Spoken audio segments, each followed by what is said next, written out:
đo lero chấm pui khó đo lero hình đọ chọc anh hình đọ chọc rep mày kiếm xuống sẽ khăn lẽ ngay chắc thì cái sàn này đó là bung mày đó là với thú sạp á rep mày này hình đọ chọc rep mày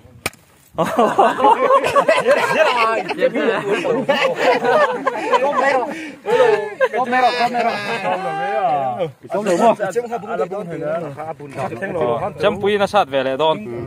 hình đọ chọc rep mày nè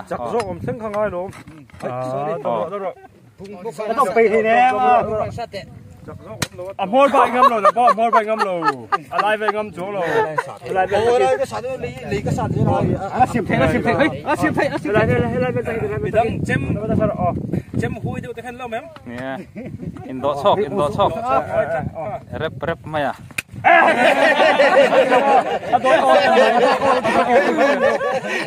เดี๋ยวแต่เรปพี่โจอ๋อ